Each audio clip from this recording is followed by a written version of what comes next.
मावशी काय ग? लय टेन्शन मध्ये दिसते. अगं काय सांगू तुला आता टेन्शन काय झालं. ही लाडकी बहीण योजना सुरू झाली आणि मग त्या भावाने बहिणीला 1,500 रुपये महिन्यात देऊ म्हणे. मी काय केलं बाई त्या भरोश्यावर बीसी लावली आलो.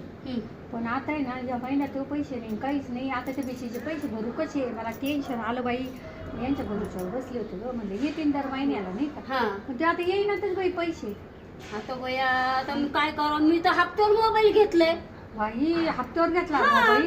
आता याचे पैसे कसे 1,500च्या भरोश्यावर का. हा 1,500च्या भरोश्यावर. बाई मला तर असं वाटत या भावाने हक्क सोड करून घेतला आपल्या झाले फरार ग बाई. फरार झाले. काय करा बाई आता इथं चांगलीच पंचायत झाली ग. मग आता काय करायचं. आता काय करावं बाई कुठे फोन लावा काय माहिती कोणत्या भावाला. कोणत्या भावाला लावा नंबरच नाहीये. बाई मला तर लय टेन्शन आलंय बाई काय करू बाई. शोधायला भावाला. हा ना बाई.